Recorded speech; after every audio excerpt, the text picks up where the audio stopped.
on MGNREGA. And the very purpose of hosting this special session was keeping in mind the union budget which we are expecting soon. This, I'd say, is the first union budget once Viksit Bharat 2047 has been declared. So therefore, I think all the union budgets and all the state government's budget from now onwards owe a sense of responsibility and accountability to the citizens because they are being drafted, prepared in the context of the Viksit Bharat 2047. The clarion call for Viksit Bharat 2047 to the nation has been made by none else than the Prime Minister of the country at the Niti Aayog meeting in May, and then he had a meeting with the economists at Niti Aayog again in December, where he reiterated the Viksit Bharat 2047. Now, when the Prime Minister of the country, a political head, is talking about such an important issue like MGNREGA, which tackles poverty, which also provides employment, I think it is the role of the economists to rise to the occasion and provide meaning to the whole concept. So therefore, we at EGROW thought it will be important that we as economists, as a tribe of economists, put our heads together and constructively give suggestions as to what is MGNREGA as we interpreted it. Obviously, it had to be evaluated after 20 years. Thank God somebody has evaluated it. Everything needs to undergo a change, tweaked as the circumstances change. So should government policies be. So should MGNREGA be. So thanks to the current government that they have looked into the whole issue and made suggestions. Like anything in public policy, it has various angles, various challenges, and therefore, as economists, we may be able to provide inputs into this MGNREGA as the budget cycle has started, and we are expecting the budget in about 20-21 days. Obviously, we are thinking in terms of critical evaluation of the scheme, inputs that we can provide to the government. Some of those I hope will find place in the budget. So it is with that spirit that we have organized this special session on MGNREGA. Now, we have already done more than 310 webinars so far. So I don't have to introduce the series that we have done so far. We have had 6 Nobel laureates come and speak. Under the G20 presidency, we have done 21 webinars. We have done on new international economic order, on climate change, on women empowerment, all under the G20 presidency. We have done Trump tariffs. We have done many webinars on socioeconomic issues, on defense-related issues. So with that brief introduction of EGROW, I would now like to make 2 points. When I was at the IIM Bangalore as RBHA professor, I was working on MSMEs extensively, and one of those exercises that I did in addition to PINA was sports good industry in Jalandhar. Now in Jalandhar, the sports good industry very categorically told me, and this was with help of SIDBI that I did that research there, they categorically told me that, sir, we carry 1.5 times the labor strength that we really need. That adds to our cost. Now that is very worrisome, sir, because with MGNREGA, people go home around Ganesh Chaturthi or Diwali or Dussehra and only come back after Holi. Now we do not know who will go, how many will come back. We always carry that on our head. It's a big cost to us. Why does not MGNREGA run through the MSMEs? Because if it runs through the MSMEs, as it is the first few months in training the labor, we incur a cost. And when we've incurred the cost, they suddenly go and they get poached by someone else. And if not that, they go on MGNREGA holidays and then they don't come back. So if you are really interested in poverty elimination or reduction and employment, you can pretty well run the MGNREGA through us because the study was done with the help of SIDBI, and therefore there was quite a bit of strength in their argument, which I did share with many others. Now that MGNREGA is under review and we have the best minds in the country whom we could identify to discuss. I thought I'll just put it as an agenda for you. Now, to my mind, MGNREGA is a great, great story. In the rural areas, doing good job, a good amount of work, and we are going to hear from experts in few minutes. But I just wanted to place this before you. Now, while I had sent the flyer out from the Prime Minister's Economic Advisory Council, Dr. Shamika Ravi called me up. She would have joined today. First, we decided she'll join right in the beginning. Then she said she can join by 5 o'clock. But about 10 minutes back, she said she has another engagement, so she may not be even able to join at 5 o'clock. But she wanted me to share something with you. While I am narrating the story of sports good industry in Jalandhar, she had a story from Andhra Pradesh. And she said while she was working in Andhra and looking at the studies while she was at ISB, she realized that many units in Andhra were facing critical problems just because of MGNREGA, MGNREGA setting the minimum wage bill and that amount, and then assuring some minimum critical days. So many small entities, small firms could not handle that pressure and vanished. So therefore, MGNREGA has a cost which one needs to think through. So with these two facts at your disposal, I'm going to hand over the session to Professor Deshpande. Let me briefly introduce you the speakers. Professor Deshpande is chairing the session. I've specially invited him. We especially invited him, given his vast experience on these areas, his work on farmers, his work in the agriculture sector. We wanted him to chair the session because he brings so much of wealth of experience with him. The speaker for the day is Dr. Dadhich. That is when we conceived the whole concept of this webinar. Me and Dadhich have worked together on certain issues, especially on NBFCs, and we thought MGNREGA needs attention. He had certain points, I had certain points, and we thought we have inputs for the budget, and so we thought of this session. Dr. Dadhich has worked long years in the Reserve Bank of India and his own experience, and he has been on the with EGROW earlier, his own experience in the agriculture sector in different aspects, rural credit, because he was in the Reserve Bank of various committees that he chaired. He's the author of a book, Overdues in Farm Cooperative Credit and Management Through Folk Wisdom. So his idea about the agriculture sector is very extensive, and so he's one of the panelists. Dr. Ajit Ranade, he'll be speaking first today, as just mentioned by the chair. He has to leave. Dr. Ajit Ranade is known to all of us. He's an economist and former vice chancellor of Gokhale Institute. He was earlier group executive president and chief economist with the Aditya Birla Group. He has also worked extensively on these issues, and you must have seen his paper talking about MGNREGA. Our next speaker for the day would be Dr. Vinod Vidyarthi. He is the RBHA professor at Center for Research in Rural and Industrial Development, Chandigarh. Before that, he has worked with NABARD for many years. He was the GM at NABARD, working on these areas.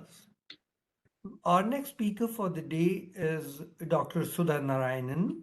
She is a senior research fellow in the Development Strategies and Governance Unit based in South Asia office in New Delhi of FPRI.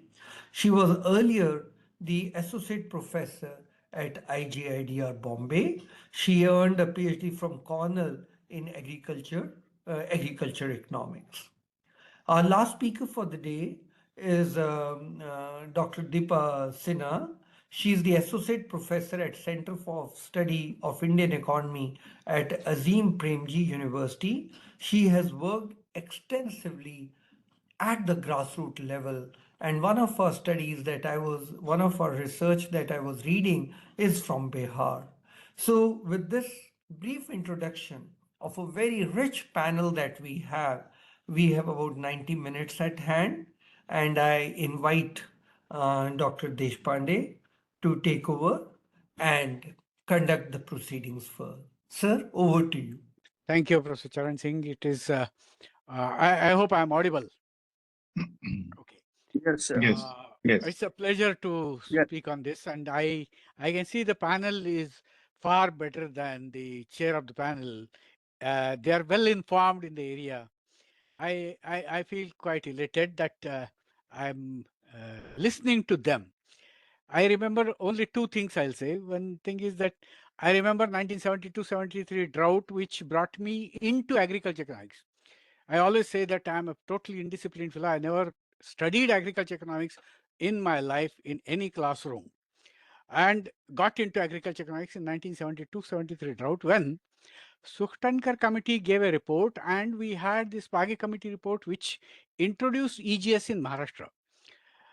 There was a very interesting work by Kumudidi Dandekar, Mrs. Dandekar, on evaluating the EGS, and some of the warning signals which came in that booklet by Kumudidi Dandekar are the ones which continued over years, and then they were transferred from EGS to NGRES and then MGNREGA. The thing is that the issues are the ones which recently, immediately you told, they continue to dog the scheme. Let's only wait and see what happens. It was under Article 39A and Article 41 that the Constitution or the state has undertaken to provide livelihood as the directive principle. But then uh, providing livelihood, has that mandate been fulfilled all these years since the Manrega has been operating?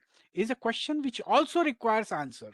Otherwise, if that was fulfilled, we wouldn't have hordes of laborers coming to cities in search of jobs and then returning in COVID. Something like a million people returned back. It wouldn't have happened if the NREGS was successful and maintained them in the village. Some of them were maintained, and certainly NREGS had its own soothing impact on the COVID and provided something in COVID. Now, I will not speak more than this. I know Professor Ajit Ranade is to go somewhere. So I would request him, and he is well known in this area. His National Herald article is something which really has been read by many who work in NRGS. Thank you. So over to you, Professor Ajit. Yeah. Thank you, Professor Deshpande, and thank you, Professor Charan Singh, for inviting me to this very important webinar. Right away, I'd like to make one small correction, Professor Charan Singh, that you, in your comments, made a reference to something like minimum. Maybe it was, I hope it was inadvertent. There is no minimum work under NREGA, under the erstwhile NREGA or the new one. There is a maximum, not a minimum. There is no promise or guarantee or a right to minimum. Anyway, that was just a small correction. So I just want to make about 10 points. I'll take 10 minutes. But before I do that, I just want to say that this is not a 20-year-old, the MNREGA, which we call MGNREGA, which is an act passed in Parliament in 2005 after an extensive discussion, debate, not just in Parliament, but outside Parliament, and a long campaign. That is 20 years old. But that actually, to the EGS, as Professor Deshpande referred, that preceded. So the Employment Guarantee Scheme of Maharashtra was passed in 1978, 2nd October.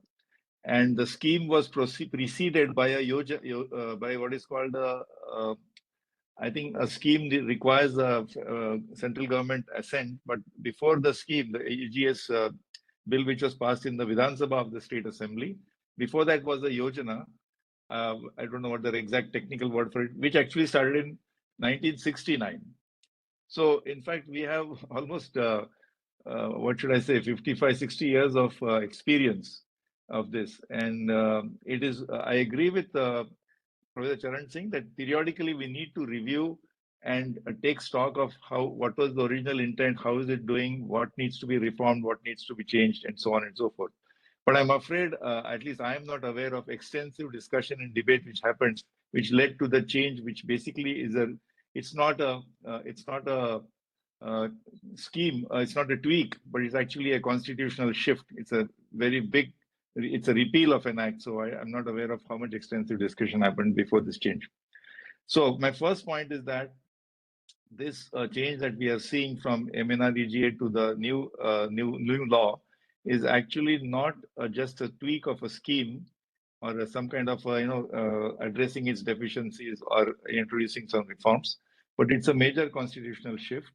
And it's important to mention that because it was a justiciable right. It was a rights-based law, and the right was justiciable. That is, you could actually ask, to be enforced. Now it is going to be based on budgets, and so it's it's a supply constraint. That's the first point.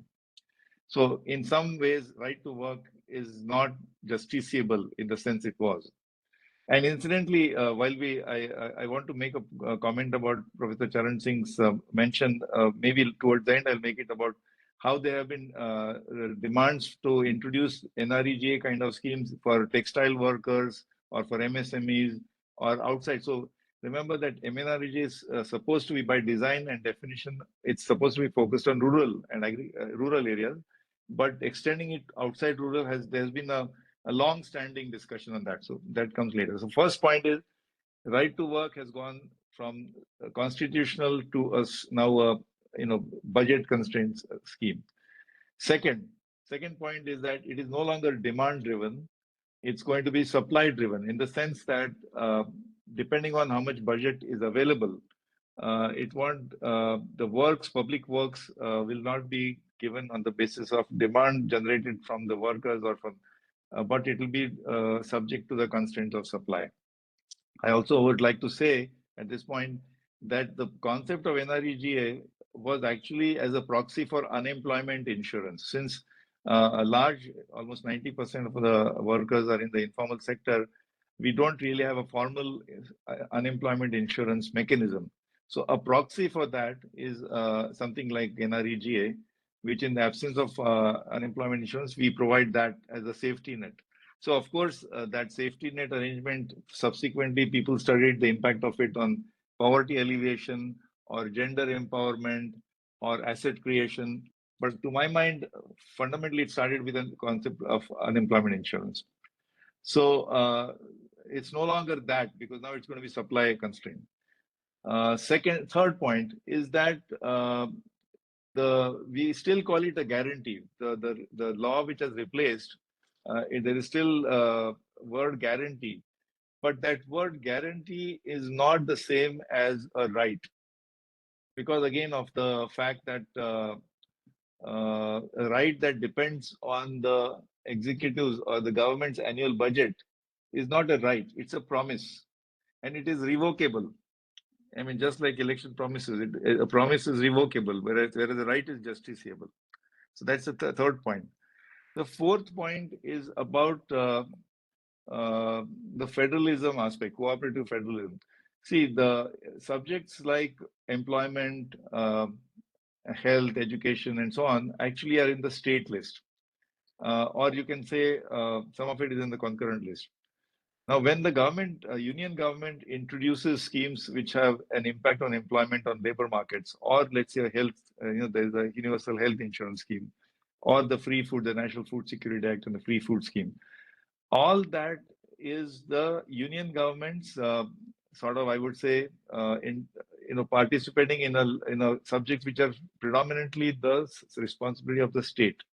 However, if the federal government, the union government, if it introduces it, then the expectation is that whatever the cost implication of such a scheme is to be borne by the union. So it cannot impose a cost on the state without an explicit consent or discussion. I believe there is an Article 258 in the Constitution of India, which says that the union government cannot impose costs on states, especially ongoing and enduring costs on states, without explicit consent, or if there is no consent or agreement, then there has to be some mediation or some compensation. So there is a constitutional element to this. And now what is under the new law, 60-40, so 40% I believe will be now have to be borne by the state governments. And we know that the state finances are in not great shape. So it's possible that it will have an adverse impact on the actual public works created. So this is an important aspect of, and of course, this point on federalism also speaks to the larger point of what I call the Schedule 7 creep. You know, increasingly, whether it is food security or universal health insurance or intervention in labor markets, increasingly there's so many nationwide schemes or programs and so on, which are in the domain of the state government. Now, they may be all well-meaning, but you know, the sort of the division which was envisaged in the Constitution is no longer as sharp. My fifth point is that I'm not sure what was the need to sort of so abruptly completely repeal the NREGA law. And I say that because Professor Charan Singh, you mentioned that there was a lot of discussion. I know that there have been anecdotal and even maybe documented reasons that NREGA was interfering with the was an intrusive or distortionary impact on the labor market. Well, now I believe that those deficiencies, I mean, there were other deficiencies also, like the fact that the biometric sometimes didn't work, or there were fake muster rolls.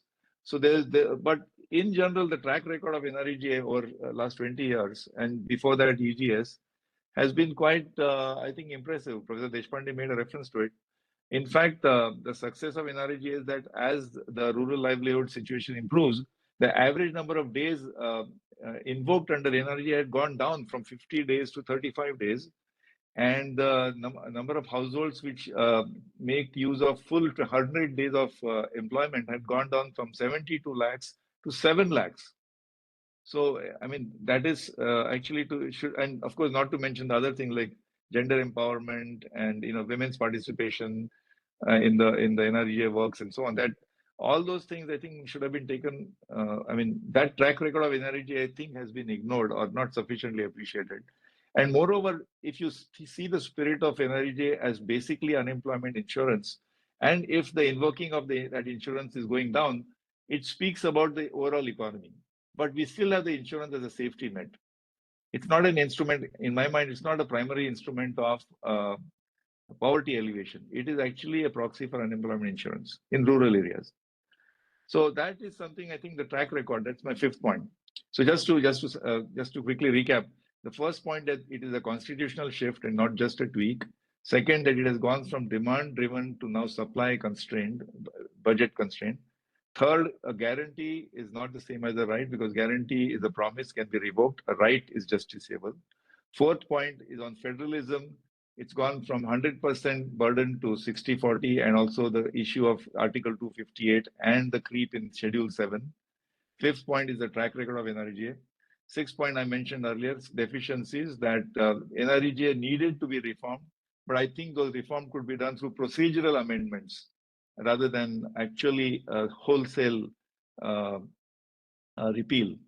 You know, the remedies are administrative amendments, you know, stronger payment discipline, grievance redressal, social audits. By the way, the social audits have played a great role in many states, in Rajasthan and Andhra Pradesh. So I don't know what is the role of social audits anymore.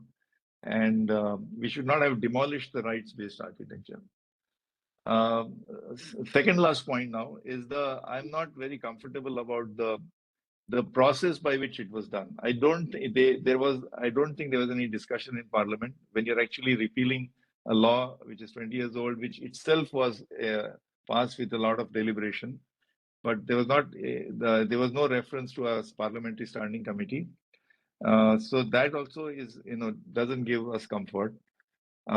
Last point is that there are many other programs which are going on. For example, since you mentioned livelihoods, we have a National Food Security Act passed in 2013, which said that rice, wheat, and coarse cereal will be available at 3 rupees, 2 rupees, 1 rupee, per kilo. That was made free during COVID, and that was extended to 5 years. But now the cabinet has extended it to another 5 years. So we are going to be running it for 10 years to something like 800 million people. So clearly that is aimed at livelihoods or at least food security, or maybe it's also some protection against food inflation, because in-kind food protects you from food inflation. So if that has, there is reason to continue with that. Surely something which is a labor market intervention, unemployment insurance, I don't know why we had to change it.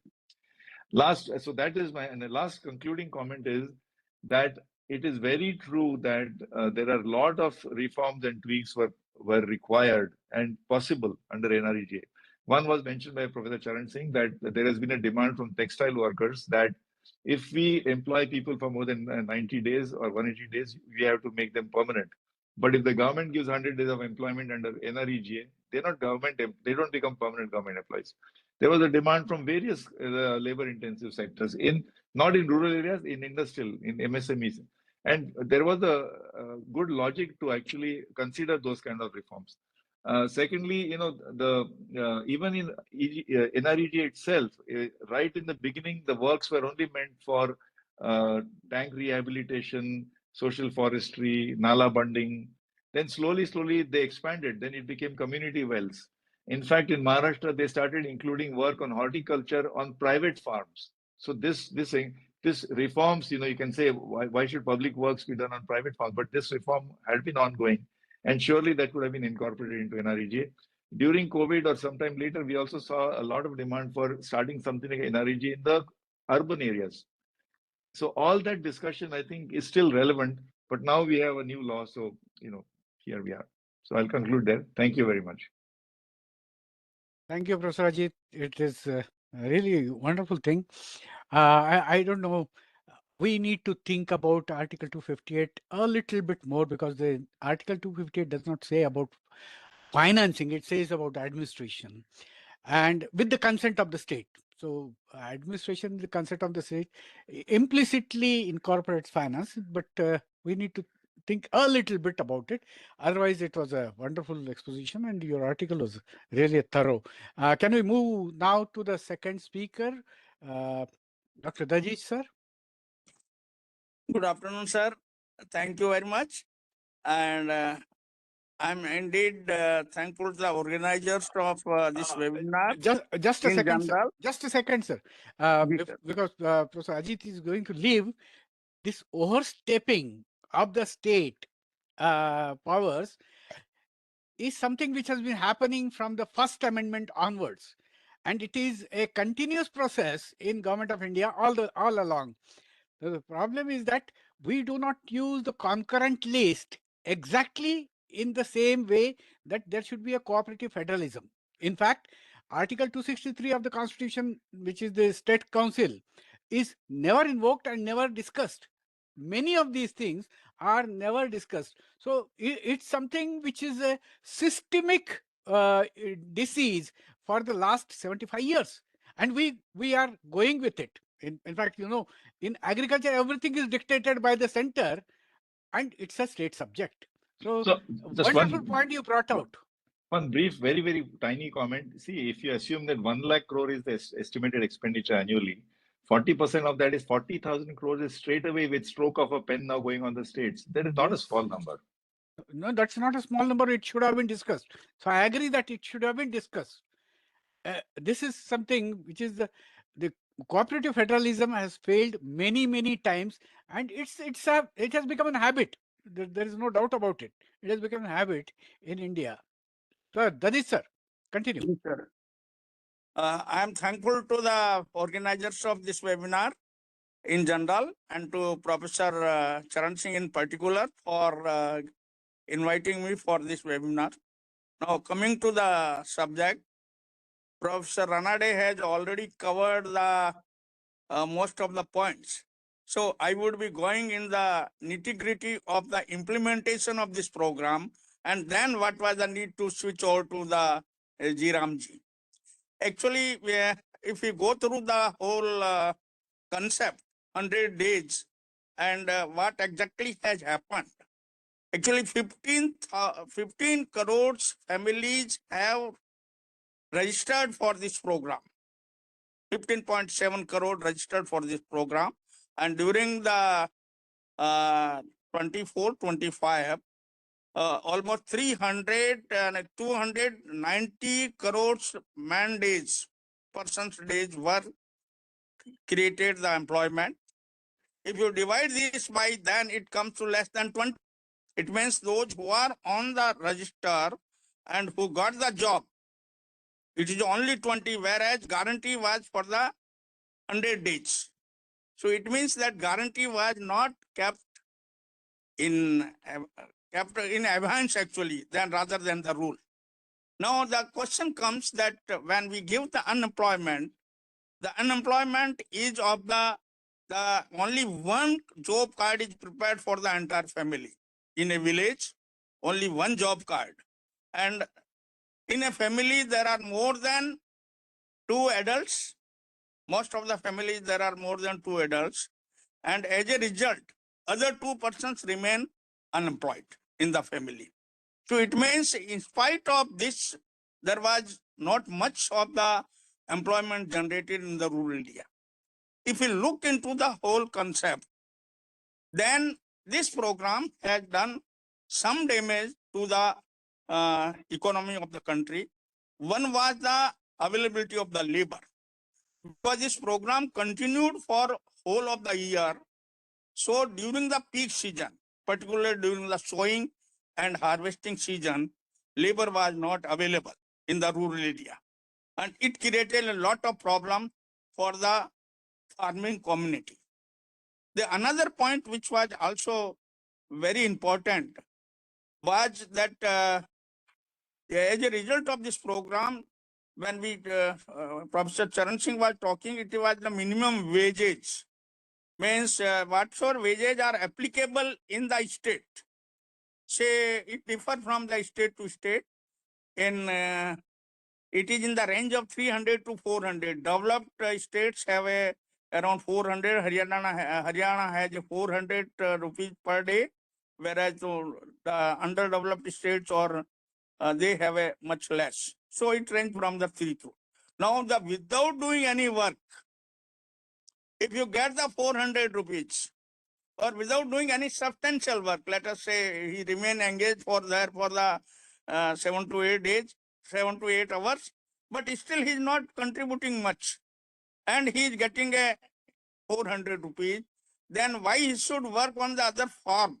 So that work culture has been damaged in the rural areas because of this program. This has happened in many of the villages, which I also visited, particularly in Rajasthan, where I observed this type of the things. Of course, whatsoever is the limitations of this, there had been a lot of asset creation, but the asset creation of a recurring nature, whatsoever bund or digging of the well, or no digging of the this tank or nadi in the or farm pond in the villages. They have been actually, it was not a durable assets, which was not very useful. Though of course we say 30 million water conservation assets were created during the whole of this program. But if you visit any of the village, even they say even roads which we have constructed with this, they have created a more problem than the villagers, than actually providing the facility. So the asset should be durable, it should be useful, because after all this is money of the taxpayers. Or whatsoever we are doing, this has happened. Now this program, and we say, suppose this according to the act we give the guarantee, this program, and we say that they will provide the wage employment, means only digging of the soil or doing some work here and there. No livelihood diversifications. As Professor Charan Singh was mentioning, that some of the industries, small industries in the urban area, they require. I would say that suppose there are when I was discussing with Mr. Thorat, who is doing a lot of work in Maharashtra, that Now, what exactly has happened in the villages of Maharashtra, or we can say in Rajasthan, there is a class of the women or the girls which are highly getting educated, but then they are not able to use their literacy for a productive purposes. Now, if suppose you ask them to go on the road or digging of the some soil or bunding somewhere, nala bunding or something like that, they may highly educated girl, they will not go. But suppose you have a small or the micro industry in the village itself. I will not say that they should go to the Ludhiana or do the work. If you provide them, you should envisage that last 70 years, we have only the same work. There is no diversification, there is no graduation of the labor class in India. They can go from the agriculture to the other. So there should have been a diversification of the livelihood. And for that, in this program, there is some components of the training. But only 2 lakh people have been trained so far. There is a need to train the people, and they should graduate in this program and have a livelihood in a better way. Because after in a Viksit Bharat, we want that people we have graduated from the to the digital world. And why not our villagers should also go to the other type of the occupations, which they get a better salary or better aspects. So this is another point which was not looked after in a better way. So all this needed, all this requires, and then the budget, if you provide to the population 100 days, even 100 days work, the budget should be, as Professor Ranade rightly pointed out, 1 lakh crore will be required for this purpose. And then every year it will be more and more. So that will be one limit that which is going to the drain. The money is not used for the proper purpose, only except that. And if you, the other implementation aspect which Professor Ranade mentioned about the leakage in this program, there had been now much improvement in the leakage. But if you today you go to any village which is implementing this program, the beneficiaries for whom this scheme is meant, they have not got that much benefit which the functionaries involved are the sarpanch, the secretary, the mate who actually coordinates the work, and the branch or branch postmaster or the branch manager. If you go and see the lifestyle of these people or the asset which they have created during the last few years or during the implementation of this program, is much more disproportionate to their non-sources of the income. It means this program has benefited at the cost of the taxpayer to those who are not entitled. Even not only this program, any government program which have been implemented, the government officials or the functionaries got more benefit than the actual people for whom it was meant. So there was a need to revamp this program, to overall foiling of this program. And now it says, I know it's a supply, it is not demand driven. The concept of but then even the concept was there, and you have only 35 days or less than 20 days of the work. So what exactly happened? When if it is not done, then we should tell that the government should do that. So I feel now this, to my mind, or metaphorically speaking, I would like to say the MGNREGA is gone. Long live the MGNREGA in the improved form, in the new peak of the Viksit Bharat Ji Ramji. So thank you very much. And if I exceeded my time, or I'm sorry. Thank you. Thank you very much, sir. It is nice. Now, the next speaker is Dr. Sudha.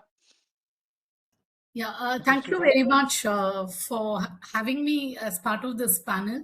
I know Dr. Dipa Sinha follows me, and I'm sure she has a very rich perspective and many things to share. And anticipating what she's going to say, I'm going to try and complement it.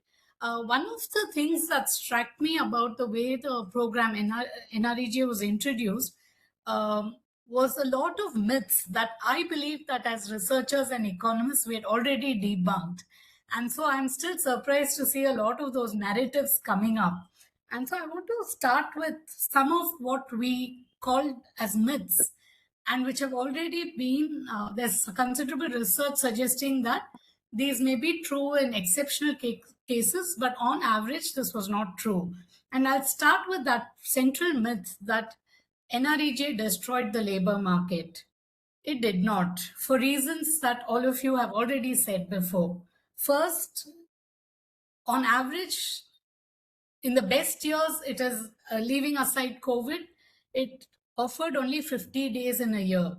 And there's research that suggests that this 50 days in a year also attracted a wage rate, not that was set at the NREGA levels, but about 200 rupees currently, which is a fraction of the mandated wage rate. Why? Because it was pay for the work that you had done. So the work is measured and you only get paid for the work you have done. So if you've done less work, you get less pay. So it is actually not accurate to state that the wage rates in NREGA were set so high that the private sector couldn't match it, because the actual wage rates paid under the NREGA was very low, much lower than what was actually set as the mandated wage, because people did not do as much work as was established in the schedule of rates. The second thing, as I already said, is you do not have 100 days offered to everyone. And with 50 days, who chooses the 50 days of NREGA and chooses to opt out of the private sector market, especially in urban centers? Typically, they are the elderly. They are those who do not have other options, who cannot migrate. And these are the people who you predominantly see in states that have high industrialization. Like Tamil Nadu, for example, if you go to any work site, half of them are over 50 years old. They are dryland farmers who come seasonally. And if you look at the pattern of work allocation seasonally, I have that data and I didn't make a presentation. But in the existing NREGA, there's high seasonality. When there's peak agricultural season, that's when the NREGA is the lowest. So there's already sort of this adjustment for seasonal release of the workforce from NREGA into agriculture and back. And existing research suggests that while NREGA prevents short-term distress migration, it does not affect long-term high-skilled wage migration. So I think there are two contradictory issues that came up already. That I think one person said, if the NREGA was a success, why do you still see migrants? The other was saying that industry in urban centers is losing out because of NREGA. Both these are not possible at the same time. And the reason is the short-term distress migration is prevented. But if you already have a little bit of skill, you attract high wages in urban areas, they are not coming into the NREGA anyway. And my next point is actually going from this is to suggest that the NREGA is not an aspiration. I think your Professor Dadhich rightly pointed out that if you're educated, you do not want to go and do mud work. And there is a lot of stigma around manual work in many parts. And so NREGA is not an aspiration, but as Dr. Ranade said, it's a fallback option. And we saw that during COVID, that even graduates and IT people had come back to work on the NREGA, choosing dignified work and wages for work in lieu of something that they did not have a fallback option. So that's the second part. I would say the third part is on assets. I think I've worked, because I'm an agricultural economist, I've been very interested in whether NREGA is creating holes and roads that get washed away. And I have to say, you have to see it to believe it. Everyone has a story. In my village, there was a road and it broke down, or there was a well and it fell apart. But I've seen, as of today, more than 30,000 assets. And I would say in all states in India, except Mizoram, Nagaland. I've been to Andaman, I've seen all of these words. Ladakh, Tamil Nadu. And as Professor Ajit Ranade said, I think we need to track the changes that were made between NREGA, NREGA 2.0 on admitting richer sets of works that would enable livelihoods. So contrary to NREGA creating useless works, in many cases it has been the stepping stone for many people.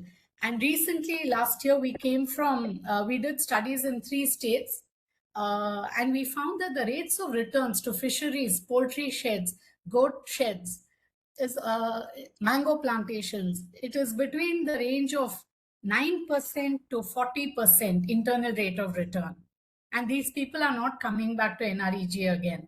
Just to give you an example, since we are saying that I saw an asset that didn't look good, I want to talk about an asset that I saw that looked great. So long after the Sardar Sarovar, those who got displaced from Gujarat and resettled in Nashik in Maharashtra, for the first time in 30 years, they were able to use their land that they had been given because they used the NREGA to level it.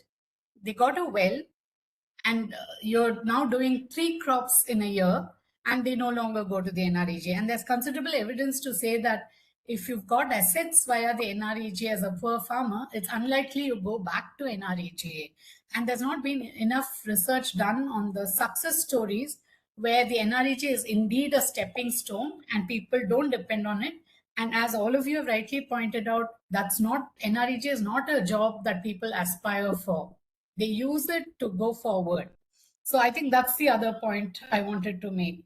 And I think I want to conclude by, so far I've sort of been talking about the NREGA to sort of say that it needed to be reformed because it was not doing well.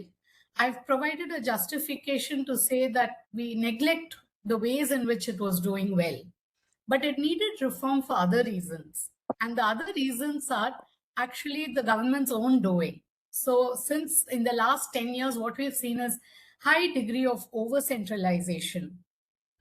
In fact, all the assets, so I have another graph that I hope I'll be able to share someday. So we asked women, so all these assets that are created are supposed to be discussed in the Gram Sabha and are supposed to reflect people's aspirations. So in Orissa, we did a 4,000 household study last year and asked people, what would you want under NREGA? 97% of them aspired for an asset, and those assets range from afforestation, rural connectivity, field leveling, horticulture, establishing horticulture plantations, and water conservation and irrigation. What were they getting? Toilets and houses, because the center mandated that this is what we should use the NREGA to do. What are the rates of return? I'm not suggesting that toilets and houses are not useful. They're extremely useful, essential, and provides part of the basic essential facilities for a dignified life. But the rates of return, now you moved away from lucrative livelihoods that these assets provide to mandating something from the center. And the center also sort of establishes how big the pond should be. So, and then the small holders are saying this pond is too big, I'm not going to give my land to make this pond. So there was a bottom-up approach that was actually trampled upon a little bit, and the diktat about what should be created came from the top, not necessarily all reflecting people's aspirations. The other thing was over-digitalization. You wanted, and I'm sure that Dipa will have things to say about that. This idea that you want to remove corruption, and so you electronically pay directly to the wages to the workers. We saw the MIS doesn't show it, but we saw 6 months, 5 months, 4 months delay. And in the last 6 months, basically the workers said the NREGA is shut down. Nobody knows why. They can't ask why. And that's been the scenario right now. Asset planning. GPS planning was introduced. The Gram Panchayats are struggling to use GPS planning. And when they did use GPS to plan that a pond should be constructed here, the villagers said, oh, in the GPS remote sensing data, it shows that the pond is full of water. We know that the pond is full of water only 3 months of the year. and your image was taken when the pond was full, we know that that's the wrong place for a pond. So there are huge difficulties even with digitalizing and bringing in technology where just local knowledge works. And I just want to conclude with the idea of, okay, now looking forward, you had requested us to engage constructively with the new act.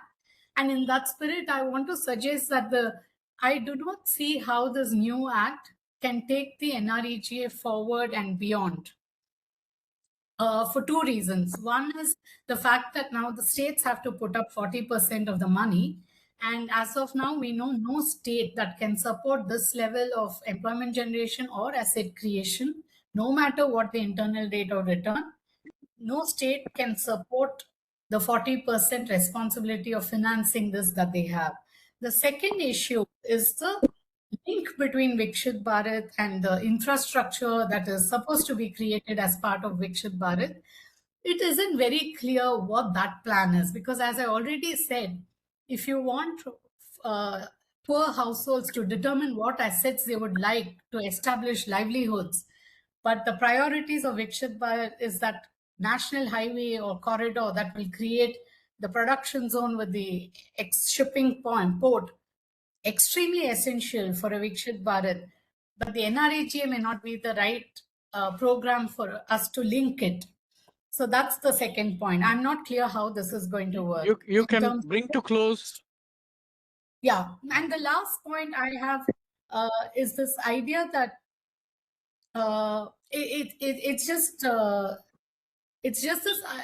The one thing we have found in all surveys is that when local people have a say in the asset that's built, and they have a role in decision making, we have consistently found it to be deemed to be more useful.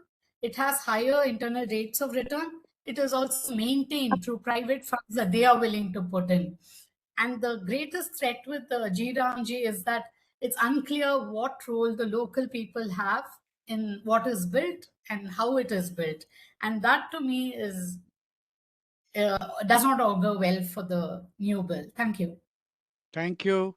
Thank you so much. You are full with information and you have to put it in a short time. Wonderful. I won't take any time. The next speaker is Dr. Vinod Vidyarthi. Yes, Dr. Vinod, sir. Please begin.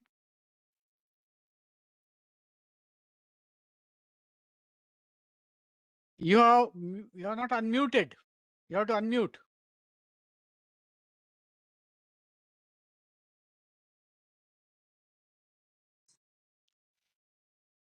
Very good evening.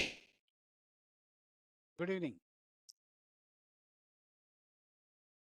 I express my heartfelt thanks to organizers in general and particularly Professor Charan Singh ji and other panelists. Just Professor Charan Singh told me that I was basically bankers. Last 29 years I work in a bank, and September only I joined this academic institution. But same times I have published so many research papers pertaining to agriculture and rural development. And I have done so many evolutionary studies on this. Just Professor Dadhich told that there is a crisis at the shortage of labor during the peak seasons of sowing and harvesting. In our studies, we have seen several times that during harvesting and sowing times, there is a lot of shortage of agricultural laborers. But same times, we are encouraging the mechanization. Mechanization increase the productivity of agriculture. As you are aware that at present, about 65% of the population are residing in rural areas and 46% are contributing by agriculture, and about 18.35% of the GDP is contributed by agriculture in GVA of the economy. As per ICR vision of 2050, this share will decrease to 7%, as well as dependence on population on agriculture is still 27%. So there will be lot of unemployment problem in our country. Now I will discuss about the key issues and analysis of MGNREGA schemes.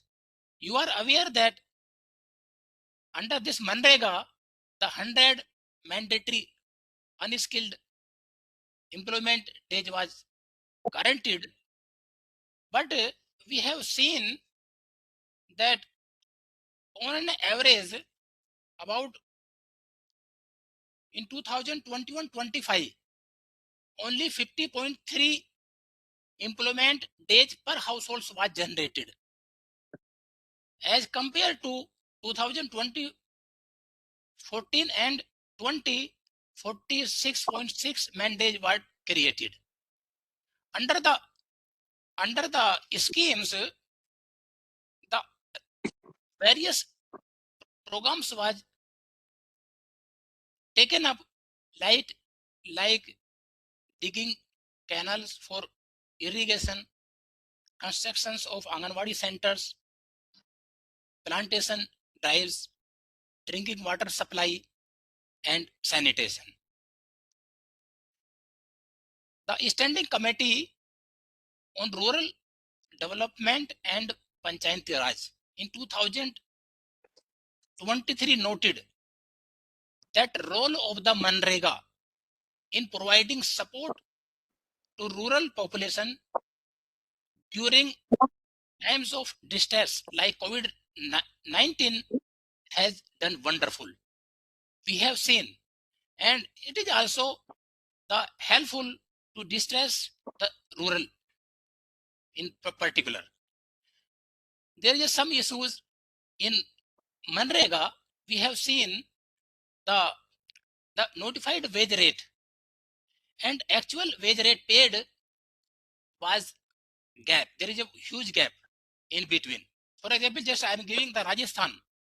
The notified wage rate was 2 rupees 255, but actually paid is rupees 202. In case of Gujarat, for example, the notified wage rate 256, but paid only 223. Also, we have seen there is a gap, there is a delay in payment of the wages to the laborers. So ultimately, it affects the household budgeting. Another point, the corruption and ghost workers we have seen in MGNREGA. The irregularities in muster rolls and inflated work estimates reduce the efficiency under MGNREGA. Another point, the lack of awareness. Several studies revealed that many eligible households are unaware of the scheme provisions and entitlement. Another point, the effective implementation. It requires the strong decentralized planning and social audit to ensure the benefit reach to the intended people and address the structure issues. Need to continue focus to tackle the underlying causes of poverty, such as access to credit and land. As I told that during the MGNREGA programs, there is a scattered work. There is no permanent assets, only barring a few permanent assets were created.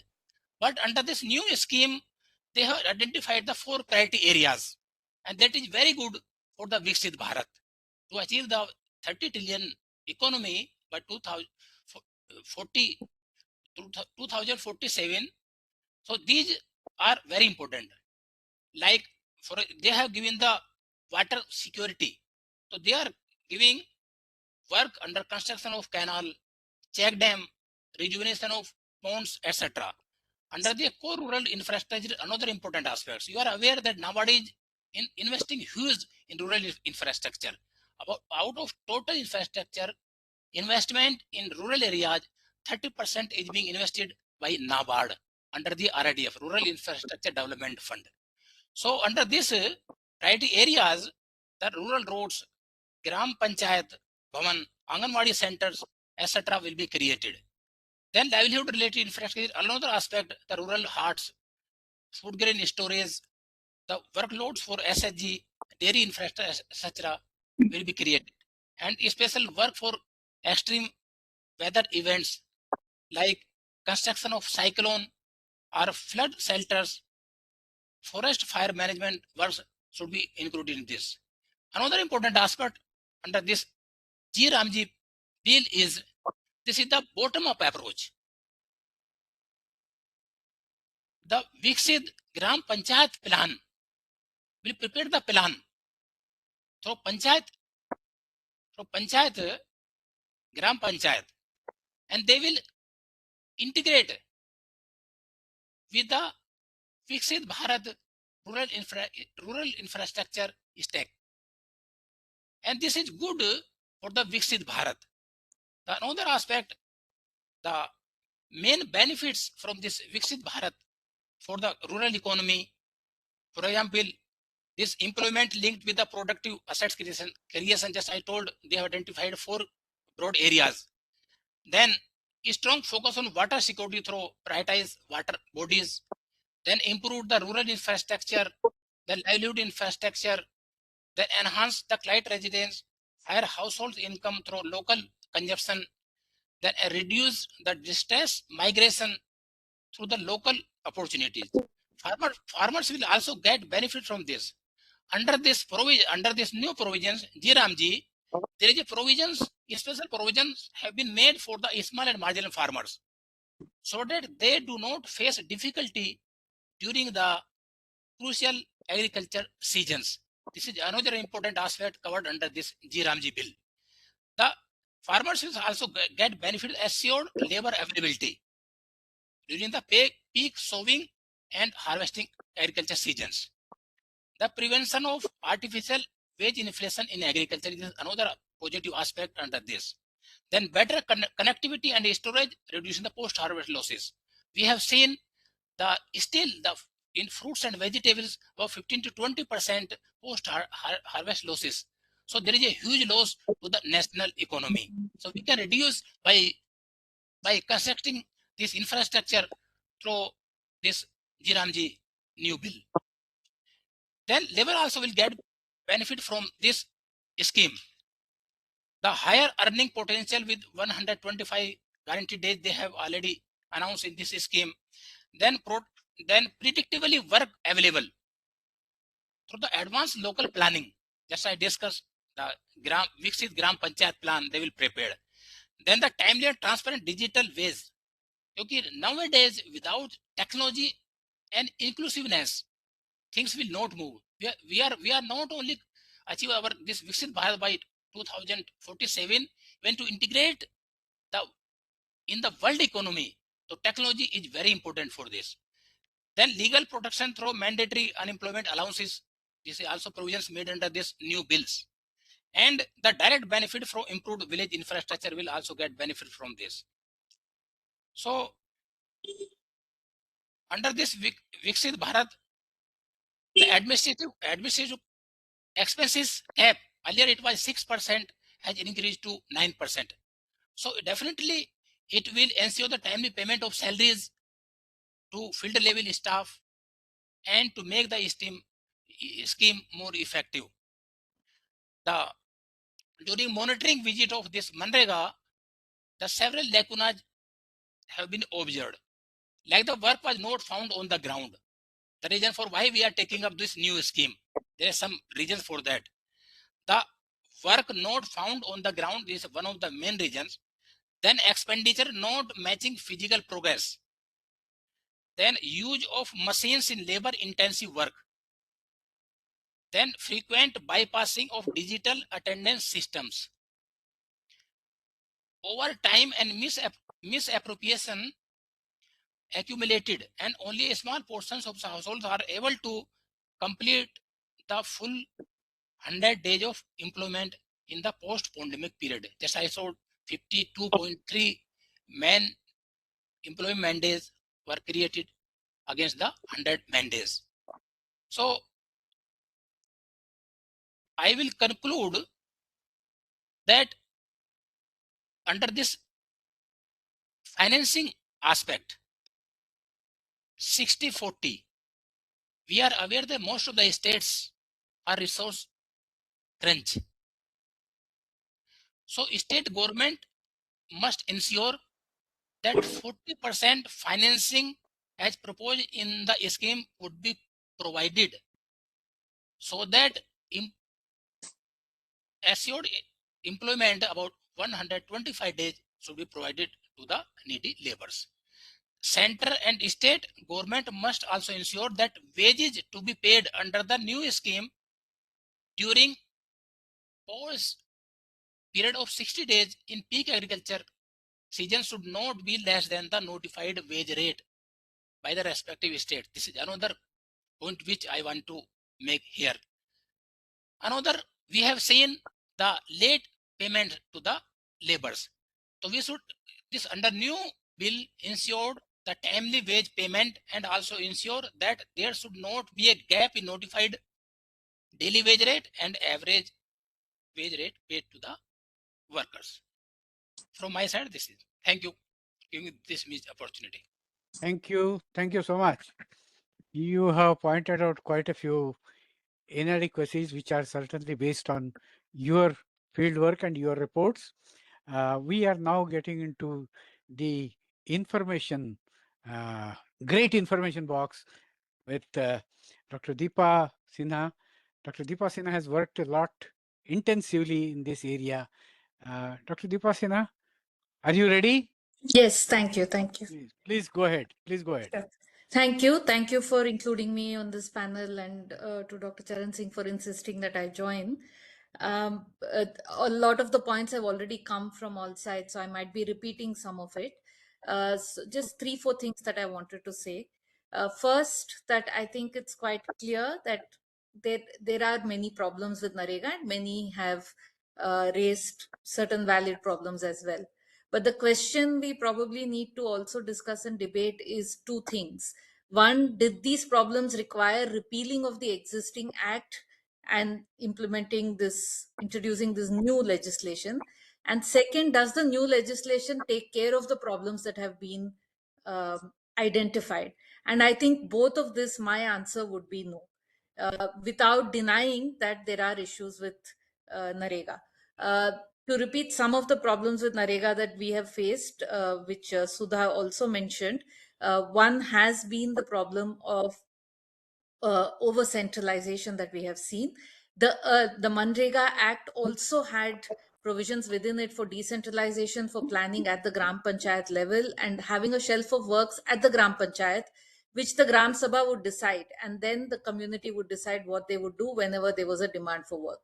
But over the years, we saw this being diluted, with central guidelines being given on what work priorities are, which kind of reduce this whole capacity that this act had to empower the Gram Panchayats and the Gram Sabhas, and also through convergence by linking NREGA to the PM Gramin Awas Yojana and other schemes. Basically, what happened was that NREGA, from being a scheme where an act where people demanded for work, and the work that they got was also decided by the same people, was already diluted. But if we look at the current act, is it answering this question? In fact, it's codifying the centralization by bringing in these concepts of rural infrastructure stack and so on, where you are saying that the Gram Panchayats will make plans, but that they have to be integrated to this national vision, that it will all become part of the stack. So there is a process of approval that you will give people a chance to say what they want to do, but they really don't have the decision to do what they want to do. Another problem that we saw in the implementation of MGNREGA was delays in wage payments, and which was linked to the kind of digitalization that happened within the scheme. There again, we see that while the earlier act through notifications digitization was introduced, now the new Gramji Act basically codifies the digitization that is taking place in the NREGA, and therefore once again, that the problem that we are facing is not being solved, but is actually being codified into legislation, that this is how it is going to continue. The third problem that we found in NREGA is the issue of low wages, which others have also mentioned. The minimum wages themselves did not keep pace with minimum wages. The NREGA wages did not keep pace with what the state notified minimum wages were. And even those wages, NREGA notified wages, were not what people finally got based on the work that they were able to do. So there were issues with schedules of rates, there were issues with measurement, having field staff to do that, and so on. And this combination of delayed wages and low wages was actually reducing the enthusiasm in people for NREGA overall. And that is something that we need to take into account as well, that one cannot expect the poor to work here just because some work is being provided, and the poor also make some calculations. And if the wages are so low, and if there is no assurance that the wage will come in time, then they would rather migrate to a brick kiln or somewhere else where you at least get assured wages on time. Because there are no savings and they cannot afford to wait for weeks and months for their wages to come. Once again, does the new act put in place any mechanisms to address these? No, it actually codifies it, where we'll see that the link between minimum wages and NREGA wages have entirely gone, where these entire digitization processes and over centralization will only continue the delay and not really address all of that. So the one point is that one doesn't see why there was a need to repeal the existing act, and second, that the new act does not address the problems that existed.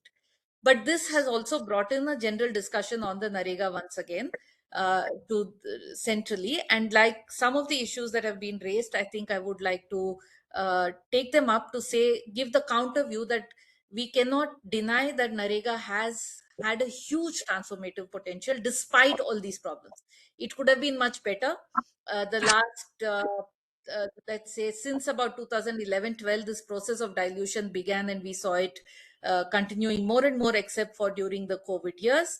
But that does not mean that it did not do any good. Dr. Sudha gave a number of examples of the assets created to NREGA, and if one honestly travels across the country and looks at the different kinds of assets it's created, one can visibly see. There is, of course, these stories of roads being washed away, but there are sometimes roads which are internal roads made for those costs, which need to be repaired and need to be made again. But in the high mountains of Meghalaya, you will see some steps which were built where people are able to go down to the water pump and bring water. And you ask them, where did this come from? It would have come from NREGA. You go in Madhya Pradesh, and in an interior forest village where there was no water, now there is, and people had to walk a distance away where there's a tank in the village. You ask them where this came from, it's come from NREGA. So one can give as many and more stories of positive assets being created under NREGA than the negative ones. And there have been studies which have been done to prove this. The second big transformative thing I think that NREGA did is to bring women into the labor force, which cannot be underplayed either. Particularly in states like it, as you would know, as those familiar with NREGA would know, that more than half of the labor force work days in NREGA created has been by women. It's also been extremely progressive in terms of participation by Dalits and Adivasis and so on. And in particularly states like UP, in Bihar, where the women's labor force participation is very low, partly because of demand for labor and other supply factors, also because of the cultural reasons of women not being allowed to go out and work as wage labor in other people's farms or factories, where you saw that NREGA became an acceptable form of work because it was for the state. There was a dignity attached to being working in a NREGA work site, and we have many stories from research that we have done in Western UP and various parts of Bihar, where women who were earlier not allowed to participate in wage work could do so when NREGA came in, because this was sarkari kaam. And there was no shame associated with it. And that transformation and what that then led to wages coming into women's hands and their decision making is something that has been recorded and cannot be undermined. Another big role I would say that NREGA did play, not evenly across the country, but in many parts of the country, is that it allowed for an identity for the rural worker to come together in unions as NREGA workers. When you had them working only as agricultural laborers in the farms of individual farmers, this kind of mobilization potential was not there. Forming collectives was a huge challenge, but you see in many areas now that NAREGA workers unions have been formed, and that they have been able to collectively bargain for more work to be available, to monitor that there is no corruption, that contractors are not used. And there are again studies which show that where such collectivization has happened, corruption is low, delays are low, and there is work provided on demand. So there are, that also I would think is very transformative, that you could unionize these workers who were otherwise, I mean, for some unions might be a bad word, but if you think of empowering workers, this is one way in which they were once again able to participate and their bargaining power increased. So these are things that the new act, some of which the new act undermines. One which Dr. Ajit Ranade pointed out right at the beginning, and I think that is at the core of the new act, why many of us are opposing it, which is this cost sharing between the center and states, which is not just an administrative reform of now the states giving more, but given that those allocations are based on whatever normative allocations that will be made, the demand aspect of the law automatically gets weakened. So what will happen if there is a greater demand than what the normative allocation for the state is? By the act, it says that any additional expenditure has to come entirely from the state government. What one can anticipate will happen from this is that exactly those poorer states where NAREGA implementation is not very good, which is say Bihar, Jharkhand, Uttar Pradesh, and so on, whose state finances are not in a great shape, if there is additional demand, will not be able to bear the expenses, and you can see the schemes and getting weakened exactly in those places. Whereas the states where it's doing already well, like Tamil Nadu, Andhra Pradesh, Telangana, Karnataka, and so on, might still be able to go ahead with them and provide it. So one would see the inequality, interstate inequality, also actually going up through this new legislation than what existed before. And I wanted to make this point because that is being put forward as one of the reasons for the new act. Before concluding, I just want to say one more thing, which is not just about NAREGA or Gramji, but that this reform, the way it's being pitched, and this change and what it is bringing in also needs to be seen, I think, in the larger context of what is happening to welfare delivery in the country itself. And we do see a shift in the narrative away from rights-based entitlements towards these very centralized uh, kind of what have been called ravedes and freebies and so on, but which are not coming from an entitlement rights-based approach, which the pinnacle of which is these unconditional cash transfers, which we now see in state after state. So replacing this entire debate on labhartis versus hakdaris, like, are you a rights holder or are you a receiver of charity from the state, is the kind of conceptual debate I think has been going on. And this shift also there is tilting us more and more away from looking at citizens as rights holders who can demand from the state, to citizens who will receive from the state some largesse based on what the state decides is best for them. So this entire vision for Viksit Bharat, for instance, where is people's participation in that? Similarly, even in this act, where is the participation of people? What was the hurry? Why could the act not been sent to the standing committee where all parties could debate it, where civil society could make representations? These are certain questions that one has on the process in which the act has been brought, and how does it fit in the larger welfare regime that we are seeing, where we seem to be moving away from the rights kind of approach. I'll conclude here. Thank you again for this opportunity. Thank you very much. It's really a pleasure to listen to so many things, and I felt that it's something like a kaleidoscope of issues. I have just shortlisted 10 issues, and we can go. I am seeing a lot of people are interested and they have put their comments. We'll get into that. I following Professor Ajit Ranade, I also shortlisted 10 from all the discussion that has happened. First thing is, should have been discussed with the states and then implemented. Like Dipa said, that it should have been a select committee or joint parliamentary committee. But then, after all, it is none of the business of the central government to get into a concurrent issue without discussing the states. And article, as I said, Article 263 provides that. So it should have been discussed, number one. Many people have said that it should have been discussed since labor is on the concurrent list, as well as the earlier thing, the point that has been brought out. What was the necessity of change or repealing? Ajit also said about it, and the problems that are there are some of the systemic problems. And these problems, what is the guarantee that the new act will not have them? These are systemic problems like attendance not being there, signing, low wages, the asset not starting. So these are not attended. The third point which Sudha Narayanan had made, that there were myths created, and she had with evidence showed that some of the myths are wrong. But then one point which Dr. Dadhich has put forward is wonderful. He says that the attendance is quite low as compared to jobs given.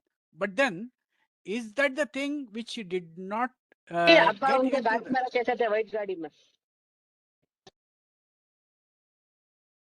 which did not get into the eyes of the central government while framing or repealing the act?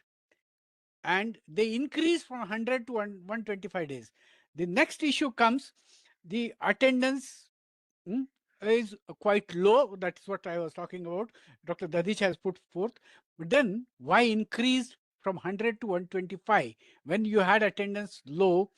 The local versus center. Now, earlier it was planned by the Gram Sabha, what is needed by the village, what infrastructure is needed, etc. Now it is going to be the central planning.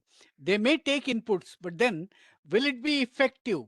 Will it be meeting the demands of the locals? That's the next issue. Implementation process, yes, certainly. And I as in the beginning, I said that open up the pages of Kumani Nandekar's evaluation of EGS scheme, sometime done in end of 70s. The same problems continue in MGNREGAs. They will continue in the new scheme too. Now, in that case, have they been attended? Have they been taken note of? Then, and these are implementation difficulties. Now, these are not. The next point is decentralized planning, which I said earlier. The earlier we had decentralized planning, and over years we have insisted on that. But here it is more centralized. And over years I find, and I said that from the first amendment onwards, from the first constitutional amendment onwards, states were not consulted. Now, this is something which has come from the colonial government. Colonial government was one which was, everyone was to listen to the Britishers. Whatever they say was true. But then the government has changed. And we say we are a democratic government and the state federalism, etc. Now, is it not necessary that an issue be discussed? And that is what Sarkaria Commission commented, that the issues which concern the states significantly must be discussed in the State Council. There are 7 points of difference. One is that employment guarantee. How much employment should be guaranteed? And Professor Ajit has put it, demand versus supply force. Demand driven versus supply force. Then the name symbolism, yes, I mean, that's an issue which is political. We need not bother about it. But the planning process, there is a definite flaw in the process of planning, which should be from the bottom up, not from the top down. The next one is the kind of works that have to be done. They have to be done at the local level. Therefore, it's need of the locals. What is to be done? The wage rates. Are the wage rates sufficient? No, they are not. And therefore, there is sufficient migration out of the rural areas. Only old people and female are available on the MGNREGAs. What happens is that after that, what Seema had, Dipa had put it very neatly, Hakdar or Labharthi. Now, is it Hakdar or it is Labharthi? The two things are different. Hakdar is that I need it and I'll get it. Labharti is I will give it and you will get it. Now, this dichotomy should have been attended in the law. Now, we have quite a few questions, and it depends whether I read them or they ask it. Charan Singh, sir, they ask it or I read them? I leave it to you and your team of panelists. Quite a few questions you yourself have answered at the right time and I think done it so well.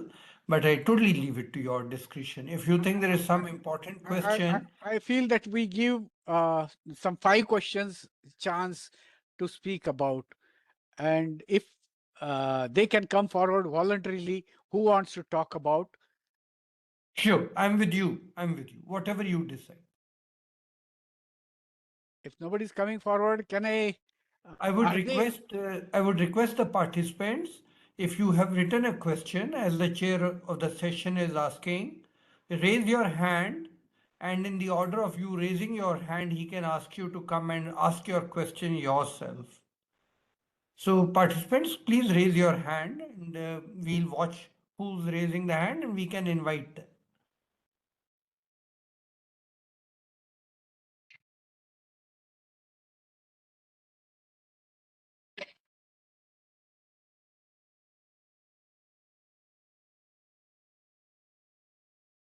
Three hands which have been, oh, there are a couple of hands which have been raised.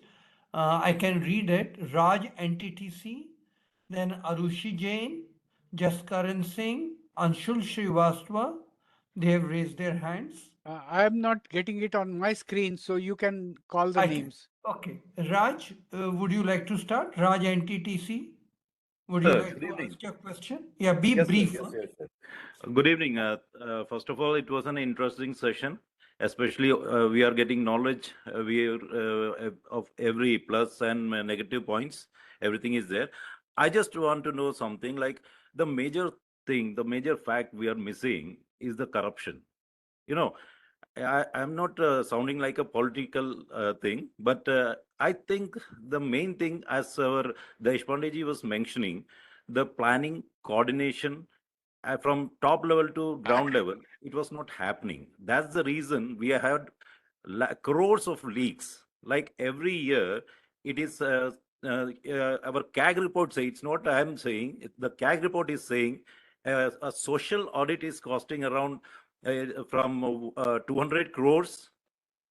That is social audit. But when you practically get into it, they are claiming it to be more than 3 to 4 times. Okay, from 60,000 crore, 80 crore, thousand crore, now it's 1.2, crossing 1 lakh crores.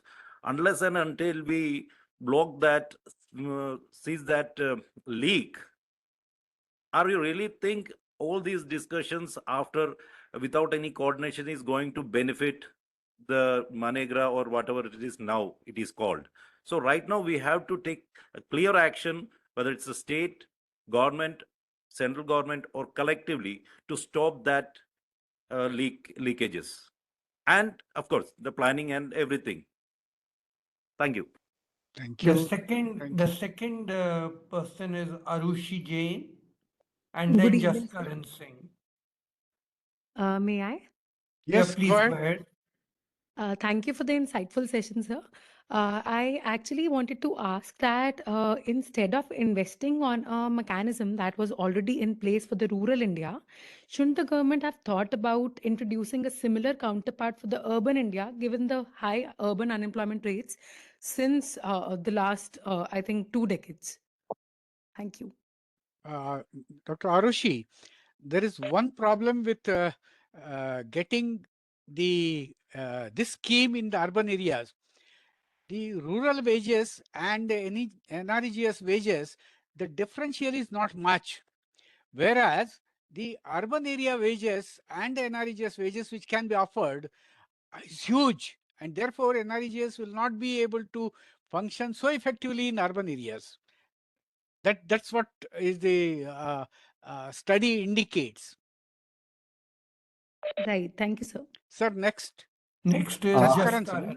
Jaskaran, and then Sir, Anshul Srivastava. okay. Jaskaran Thank Singh. you, sir. Thank you for the session. So my question is about the Jaskaran Singh distortion sir, of. are you there? Yes, sir. Am I audible, sir? Hello? Am I Yeah, audible? go ahead. Go ahead. Yes. My question is about the distortion Hello? in the market. Hello?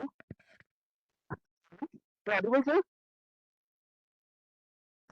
Jaskaran, we can hear you. Please go Hello? ahead. Sir, am I, Jaskaran are you is able to speaking. hear me? Yes, sir, we can hear you. Sir Deshpande, sir, we can hear you. My question is about the distortion in the market due to MGNREGA, and many of the panelists are also highlighted. One thing is that if the MGNREGA people are not given work during the cultivation period, then not think we are serving the interest of big farmers. As most of the farmers, around 6% of the farmers are the small farmers in India. And which of the farmer union have demanded that MGNREGA should be dismantled? Farmer union even they themselves have not demanded that MGNREGA should be dismantled. Then do you not think there is a kind of it's not a like a discussion in the Hello? discussion. Hello? Hello? Jaskaran, you are not clear. Can you write down your question? Sir, Jaskaran has just completed his question, and now we can go to Anshul Srivastava. Anshul?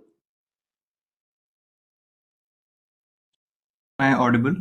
Yeah, you are audible and clear. So thank you for this opportunity. I would like to mention that Ranade sir mentioned it about the NREGA being I'm not able to based on the hear, or principle. I don't know if I am audible.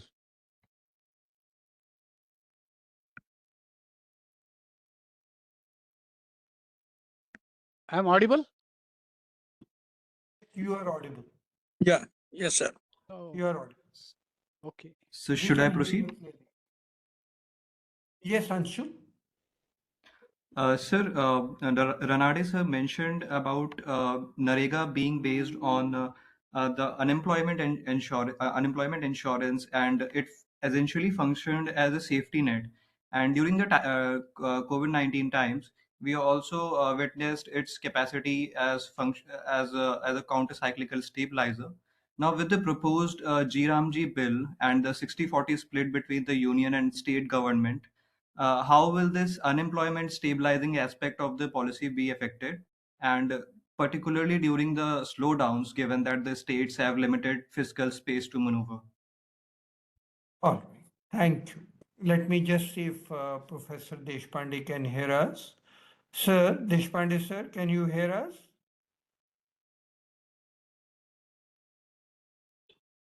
No. So what I'll do, I'll just step in.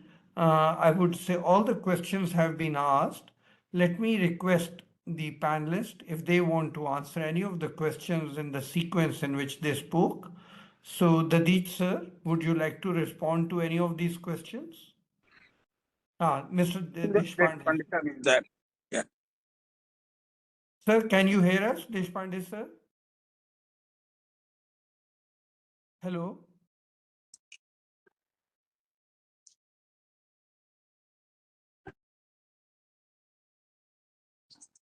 Deshpande sir, can you Yes, hear us? I can hear you. Yeah, they've asked their questions, and I was just now going around the panel and asking them if they want to respond. Over to you, sir.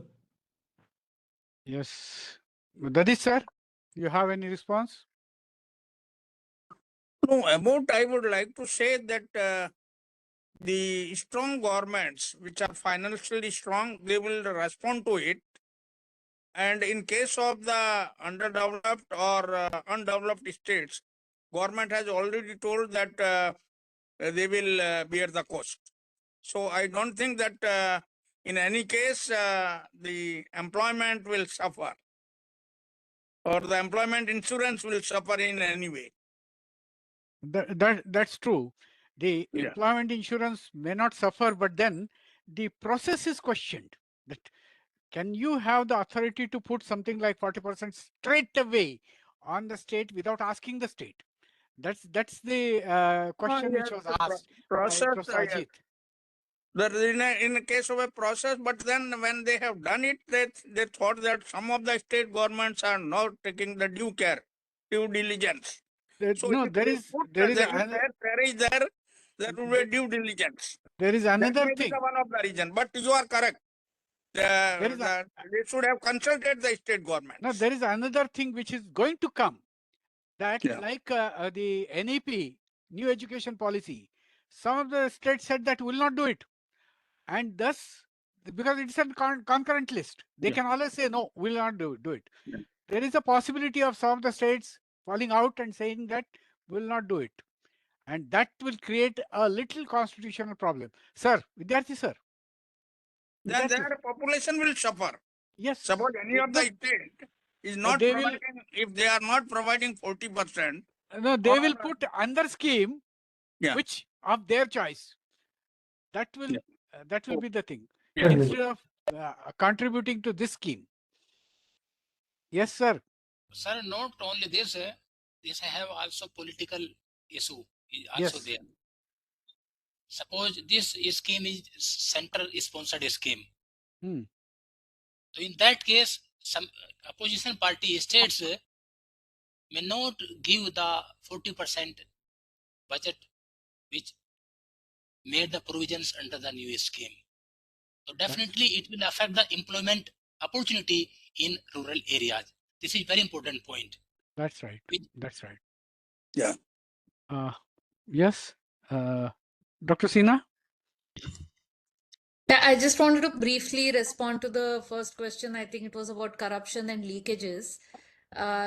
Do want to come on that because this is something that continuously comes on anything that is provided for the poor.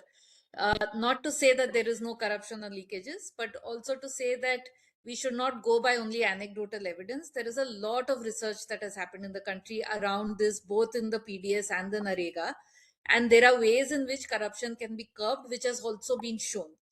But the response to corruption is not greater digitization and reduced opaqueness and centralization. That has not worked. What has worked is areas where local communities have been empowered, where the social audits have been done well and have been taken action upon. You see that corruption also reduces there. With this, there was also some figure about around 600 crores being spent on social audits. I think given that the budget for the scheme for MGNREGA is around 1 lakh crore, it's all right to spend money on monitoring. That it's provided for within the act also. So when we use these absolute amounts, everything sounds very big. So we have to realize that for a scheme which costs 1 lakh crores, spending 600 crores on doing social audits, doing community level monitoring is not a bad thing, and it works. In that, just one last point, sir, that because this budget keeps coming up, that we started at 60,000, it's gone up at 1 lakh. We started at being a $1 trillion economy, we're a $3 trillion economy. So the way you look at budgets also has to be inflation indexed, has to be as a proportion of the GDP. And as a proportion of GDP, the budget of NREGA has actually been falling except for the 2 COVID years. It was the highest in 2009. So it's not really something that's draining the resources of the country. Thank you. It's falling mainly because of the less attendance. Professor Sudha. I think the points have already been covered before. On corruption, I think the way to approach corruption, I think nobody is denying that there is corruption and it's happening at different levels.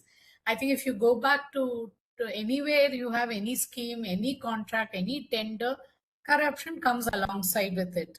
The question is, what is the structure of corruption? Where is it? And what are the best solutions? A very simple act of moving payments through banks into that happened in way back in 2009 addressed some of these issues. And I think the idea was to look at how contractors can be kept out and how these vested interests. I think Professor Gendres beautifully put it that this is NREGA was a pro-worker act by an anti-worker establishment. And so there were a lot of vested interests that did not want the scheme to succeed. And I want to conclude by saying that in Maharashtra, there was this block development officer who said, "Marega karega to narega karega to marega, nahi karega to bhi marega." So many of them were caught between forces that were wanted it to fail and vested interests asking for corruption and a cut. But then they also were obliged to serve the people. So these tensions are there in every program. The thing is to open the box and understand what is the corruption like, what form does it take, and if at all, what we have seen in many parts of the field is that I've been working on NREGA since 2006, even before the act. And actually, I feel the corruption has increased after digitalization and centralization and not decreased. Before it was retail corruption, now it is wholesale corruption. I want to say that out there. Yeah. That's wonderful. That's wonderful. Yes, I think the most of the questions are done. Since there is nobody, I feel quite happy that we could discuss it threadbare. Three important issues that come up. Corruption is certainly a systemic game. It is systemic. It starts everywhere and anywhere. The child doesn't study or child is crying, mother gives mobile. So it is something which is systemic. And we can't deal, or we can't scrap a scheme or comment on a scheme on that basis. Second thing is that one very important point which comes from Ajit's presentation is that central government or the union government, how much grip it should have in a federal state, in a state which has accepted federal cooperation. Should that be? And then the fiasco that had happened about the farmers' agitation, it's exactly like that. That the law was passed and then it was passed in the parliament and withdrawn on the street. That when the prime minister withdraws it out of the parliament, the prime minister expropriates all the rights of the parliamentarian to act or enact or withdraw it.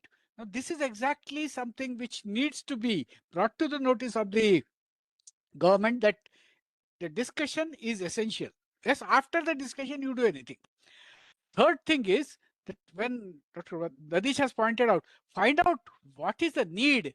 And after even Dr. Ranade also said the same thing. What is the need? And according to need, cut the cloth. Don't cut the cloth according to what you feel like a need. Now it will fit the scheme or it may not fit the scheme.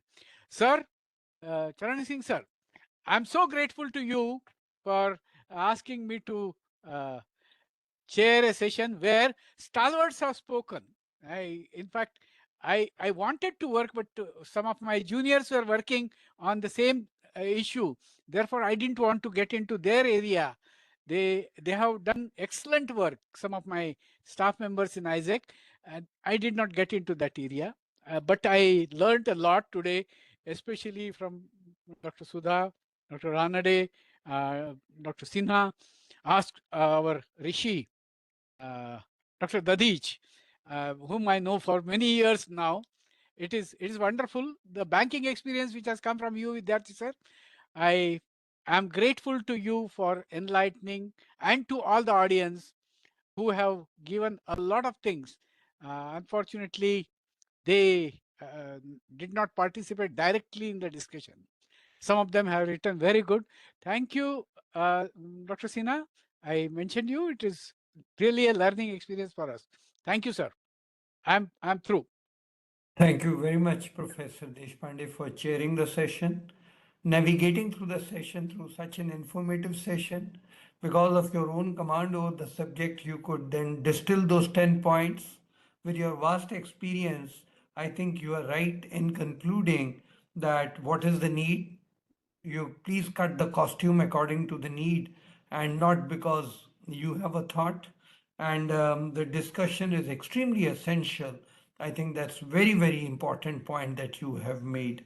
I want to thank you for chairing the session. I want to thank each of the panelists, especially Dr. Dadhich, you, with whom I really, it was on the anvil and we structured the whole panel after discussion. So thanks to you, Dr. Dadhich, for standing by. And we are doing a special session on a odd day. Normally, we do all our sessions on Fridays, but we especially built it in because it was so important. I really want to thank Vinod, Dr. Ranade, Dr. Sudha, and Dr. Dipa for bringing your rich experience on this platform.